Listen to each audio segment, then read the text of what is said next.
Hello lovely people, my name is Emma and today we're going to be talking about underrated books that I have on my shelves that I think are really worth more attention.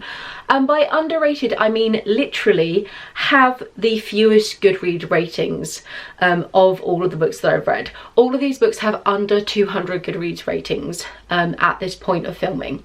And the idea from this came from Books and Lala did a reading vlog recently where she read underrated books that were under 1,000 ratings, and it got me thinking about what I've read, because I tend to read some quite obscure stuff. But I do also think that GoodReads definitely has an issue with sort of audience population, and the fact that a lot of the stuff that I read, quite often it's just that people who tend to read them probably don't use GoodReads, or if they're older books maybe GoodReads wasn't around. So I do think that there's a little bit of sort of a sampling error, population error here, but these are books that in theory, according to the stats, very few people know about, and I wanted to bring some attention to today. We have a huge range of genres, fiction and non-fiction, so please do stick around. It's probably something for everyone here. The first one of these is Kyte Thompson's The Blue Hour. Kyte Thompson is an Irish romance writer. She was writing, oh, when was this published? 2002, so I do think that we've got a little bit of a age issue here, and actually all three of the books of hers that I've read featured on this list, but this is my favourite of hers, so I wanted to mention it. So The Blue Hour is about a woman who works in marketing who ends up in sort of a relationship that turns abusive, and she runs away to France to stay in this tiny little village with a friend of a friend who is actually a very famous artist, and it's about the budding romance between a couple of different people in the French village, and sort of her tensions with the artist who she didn't immediately get along with, but also with a younger gentleman who she's got a very flirty relationship with. And really it's about her sort of giving herself time to heal and finding out who she is, as well as the romance alongside. I love Kyte Thompson. I really love her characters. I think they're very well rounded, and whilst there is romance in all of her books, a lot of the time it is a conversation about rediscovering who you are, giving yourself time to breathe and to explore your own sort of identity, and trying to take a step back from life.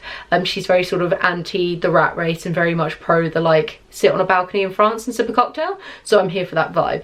This one is lovely, and if you're a fan of romance but a bit more of the slow burn, which is not normally my scene and definitely nowhere near as graphic as some of the stuff that I've recommended in the past, this could be a good one for you. I don't think it counts technically as a full closed doors, but it is fairly yeah, fairly mundane, like fairly tame. There is a scene of sexual assault in it, so please just be aware of that. It is very early on. The next one is a non-fiction, and it is Waterfalls of Stars by Rosanne Alexander, My 10 Years on the Island of Skoma. So Skoma is a little island off the coast of the UK, and it has a warden of the island of Skoma, and this is about Rosanne living there with her husband for 10 years. And it is about sort of helping scientists come out and explore and sort of looking after the local wildlife. There's puffins, there's seals, and it is a real beautiful sort of love letter to nature, and to sort of a rougher kind of nature. There's often quite bad storms, it's not the best weather in the world, it's very rainy quite often, and so it really is a love letter to a rougher kind of nature, and it is just beautiful. Like, I know why this one is very unknown on GoodReads. It's because getting a hold of it is very difficult. It comes from a very small publishers. Waterstones, when I went and asked them about it, kind of laughed at me, like, it's a Welsh publishers we've never heard of. What book are you asking for? This one was incredibly popular in Springathon back in 2020, which I think is when I read it, and a few people have read it beforehand in non-fiction Novembers, so it has a little bit of a cult following in the non-fiction side of things, but I haven't heard it talked about for a couple of years now, and it is just a truly wonderful book. The writing is so lyrical and beautiful, and you can really feel yourself there on the island of Skoma, and you really appreciate sort of the joy that she had for her life there, but also how difficult it was at times, and sort of the struggles and trials that they faced for like supply chains and things like that. So yeah, really interesting. The puffins and the seals, definitely a highlight for me. So if you're a nature person, this is an absolute must read. Then we have one that I've read a lot more recently, and that is Bite Me by Piper J. Drake. So this is a short novella. It is a fantasy slash paranormal romance, I guess, and it is about an outbreak of zombies in London, but then the outbreak of zombies also reveals that very supernatural creatures walk among us, specifically for book one, werewolves. So it is really fun, really cute, love the world building, and there's some great like fated mate kind of energy going on. If you're a fan of paranormal romance and you like your classic werewolf tropes, this is a nice little spin on it, and I really loved our two main characters. Our woman especially absolutely kicked ass, so I greatly appreciate that, and we love ourselves a slightly possessive, slightly primal werewolf, like head of the pack, don't touch my woman kind of energy, which you're going to get that in spades here. Like I said, it's a novella, so it's very short and sweet, and the series does go on. I've read book 2 and I didn't enjoy it anywhere near as much because it really went OTT on the world building and kind of left the characters behind, but this one is cute and hella fun and nobody seems to know about it, so definitely check it out. The next book is one I read absolute years ago as a teenager, and I cannot believe I was allowed to read this as a teenager, and that is Touchwood Wicked True Tales and Sexy Secrets from the Porn Industry by Anonymous. And this is about a guy who tries to break into the porn industry making more kind of home videos. It's literally like straight to DVD kind of stuff. It's a very old book. I read it probably a solid like 12-15 years ago now, and it was old when it came out anyway, so I think the porn industry has probably changed quite a lot. Things like online and OnlyFans is definitely going to change the game a little bit, but this is a really fun book. It's a peek into a world that most of us presumably don't know much about, because it's about how you shoot porn and sort of the distributions, the things involved with how to get it licensed and checked and rated, the different ratings, and the various people sort of involved in this massive industry that earns absolute billions every year. So like I say, it's going to be out of date, but if you want a snapshot of a particular time in the porn industry, or just a salacious, fun sort of autobiography of someone who really doesn't know what they're doing when they first go into this and has a lot of silly trials and tribulations, definitely check it out. Obviously it's going to be explicit. He goes into a lot of detail, but it's not in a sexy way. It's very much in a nitty-gritty, nuts and bolts, how this industry actually works and the truly unsexiness of an actual porn shoot. So yeah, really fun, totally worth checking out. Maybe for someone who, like, if you're not into non-fiction and you don't really know where to start, I think this would definitely help to break down the idea that non-fiction is always dry and boring, because you're not going to be bored in this one. A foot goes somewhere where a foot should never go. I'm just putting that out there. The next book is Art on Fire by Hilary Sloin. This is such a cool, weird fiction book. It is a fake memoir or biography of a fake artist that is interspersed with pretend articles and reviews of her artwork. It is about this sort of coming of age queer romance. It is, I think, lesbian romance. One of the characters might be bi, I'm not too sure, but it's about her and experiencing sort of coming out of the closet, becoming part of the art scene, dealing with the fact that her artwork is suddenly exploding and she's getting a lot of attention. But it is done very, very much like deadpan, as if this is a real person, with snippets from fake articles, like I say, and fake news bits and fake museum releases and snippets from biographies and things written about her, as well as the story going along.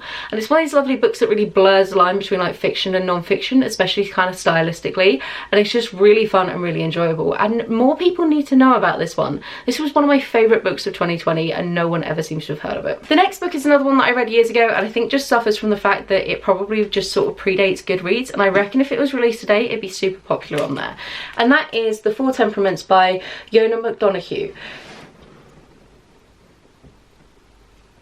Something just moved. I thought I was going to get absolutely taken out there, but I think we're okay. I don't know what that was. Hopefully nothing's going to fall on my head. Okay, anyway, where was I? So this is a contemporary fiction that is very much like a familial drama. Not really my scene at all, but again, one that I read as a teenager and has stuck with me over the years. It survived multiple house moves and unhaulings of other books, and definitely a book that I've reread a lot of times. It is about a woman called Ginny, who is a ballet dancer, and it's about her training, and then she ends up having an affair with a much older gentleman who is in the orchestra, and then in doing so becomes embroiled in his family and causes a lot of problems as she comes into the household. You end up following about 4 or 5 different characters and being in their head for them, and it's really interesting seeing different people's perspectives on the same events. And I particularly liked being in Ginny's head and sort of appreciating and understanding her love of ballet and her commitment to the art, and then the tension she feels when when she finally meets someone who makes her feel the way that she feels about ballet, and how she copes with that real like conflict of never having had to like share her love before and share her focus. It is wonderful. It has really interesting portrayals of obsessive compulsive disorder, and it is just, yeah, a really fun, interesting family drama. It's the kind of thing that I'm sure would be so popular these days if it was like released now. I see books so similar to this all the time recommended on BookTube. The next book is Infectious by Dr. John S. Tregoning. Not sure, apologies. This is about pathogens and how we fight them, but it is also framed as specifically about the COVID epidemic. And I think this one just is more popular because it's relatively new, and it's definitely got lost in a sea of books about the pandemic and books about infection control in general. This book specifically looks at the different kinds of pathogens there are, viruses, bacteria, fungi, how they work, what their differences are, and then how our body fights them off, and the various treatments we can do, like how vaccines work. It's incredibly detailed, really accessible, explains a lot of technical detail really well and really clearly, and also, like I said at the beginning of each chapter, it does do a little snippet about the COVID epidemic, because Dr. John ended up writing this sort of on the heels of the COVID epidemic, which very much brought the idea of viruses right into the forefront, and really also highlighted the complete lack of scientific knowledge from the community at large. So incredibly interesting, really, really good book, and one that I think just needs a bit more attention, and like could definitely have been sort of a top pop science book of the year if it hadn't got lost in a sea of other people writing COVID books basically. But this is so much more than COVID and goes far beyond it. It just uses COVID as a little bit of a framework to help to structure it and to kind of ground it in an event that we obviously is very fresh in our memories and sort of in recent history. So yeah, fantastic book. Definitely recommend, and definitely worth a reread from me. Like, this really helped me get a handle on some of the infectious control elements and sort of the way that diseases worked for my course. So I think this is worth a reread from me. And the final one is Roaring Girls by Holly Kyte. This is a look at a bunch of different women throughout history who we kind of consider to be roaring girls, feminists of their time, modern women in a non-modern time as such. It's a wonderful, interesting range of people, so it's a lovely sort of look. It's primarily British history, I'm pretty sure, but it's a lovely sort of bounce around from different time periods, and it's going to be shining a spotlight on people that you probably haven't heard about before, and can be a great jumping off point to then check them out in more detail, whether it be podcasts or other books.